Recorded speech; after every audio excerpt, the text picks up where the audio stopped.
I thought it would kind of be cool to do a project from start to finish. So I picked up this Kohler electric plant yesterday at an auction. So that would be late June 2015. Hopefully this project doesn't stretch into many years.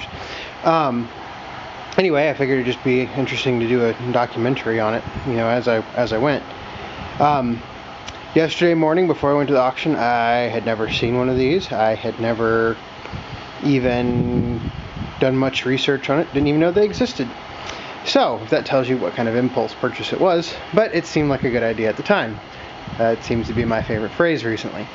So what you have, it's a 1945 Kohler 1A21 electric plant.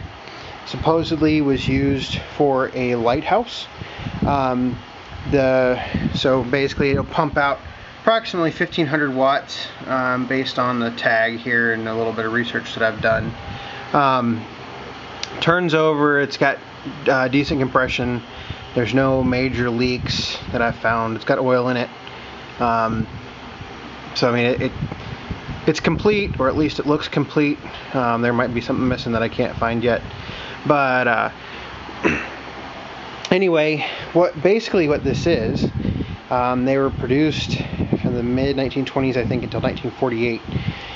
And it is an early version of kind of an emergency generator. So when a switch was flipped on, this would automatically come on. Kind of an interesting setup. Even down to if it was cold, what would happen, and I've unhooked this right here, but if it was cold, this is connected to the exhaust over here, this rod right here, and it would actually choke the engine if it was cold for the automatic start. Pretty interesting setup, to be honest. Just really cool. So like I said, it's got compression. It's a crank start if you want to. Push it in. See? It's free. It's got decent compression. It's a 4-cylinder gas engine. 2-inch bore. I can't remember the stroke off the top of my head. Like I said, the radiator's full. Or at least it's got liquid in it. So that's good. Not sure if you can see down in there, but you see the reflection of the water. So I guess that's good news, right?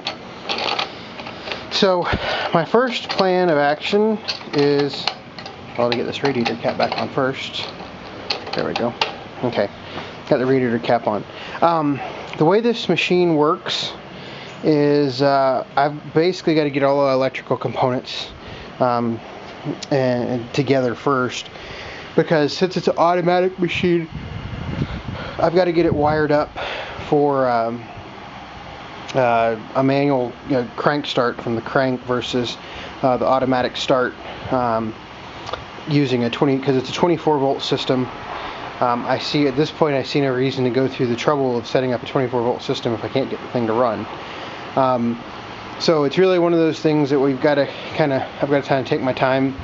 I may do a little cleanup in the process. I think what I'm going to do today is go ahead and scrape a lot of the grime off of it, just make it easier to work on. And there's some dents and dings down here, like right there. I haven't opened the electrical panel yet. Who knows what I'll find in there. I have taken the valve cover off. We'll see if I can do that again real quick. I'm not sure if I can, because I had to take the air filter off first. I found a couple dirt dauber nests first time I took the valve cover off. I sprayed some PB Blaster on it this morning and it came right off, or the wing nuts here, with a little bit of persuasion with vice or with vices, came right off. I can't open the oil fill lid yet, or cover yet. So basically, to take it off, you have to pull this back. Like I said, I don't know if I can do this one-handed. No, I can't. So what I've got to do is I've got to take these 2 bolts out. So I'll do that, and then I'll come back and show you the valves. They're in pretty decent shape. You know, I'll talk about that when I get the valve cover off. Okay, here the valve covers are off. No major rust, which is always exciting. I was reading through the, camera got a little off. I was reading through the manual earlier, and actually you're supposed to adjust these valves hot, which is kind of interesting. Really, the only thing that I see is I've got this split right here. I'm not sure if that's supposed to be there like that or not. You know, I'll have to see, but I mean, overall it looks to be in decent shape. If you look at the oil over here, this is the fill right here, or the oil check, and oops, I'm wondering how many gallons of oil this thing takes. I mean, so it's got oil in it. Oil looks decently clean. It doesn't smell terrible.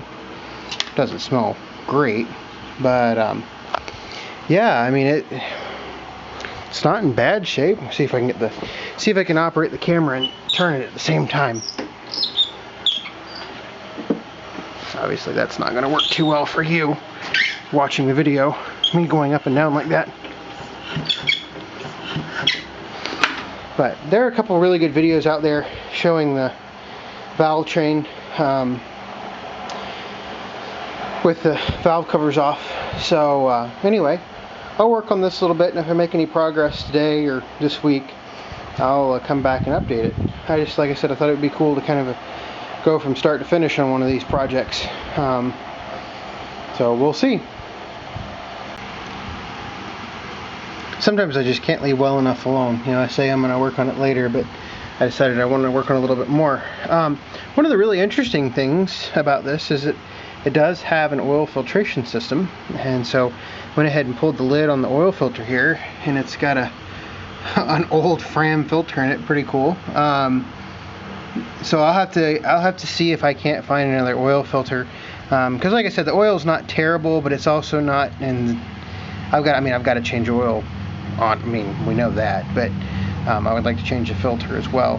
One thing I did do is, as I was taking the lid off here, I broke this gasket right there, so I'm gonna have to come up with some type of gasket for this oil filter canister. So just one more thing. I think I'll go ahead and put it up for the day now and come back and work on it a little, or clean it up and then work on it a little bit later.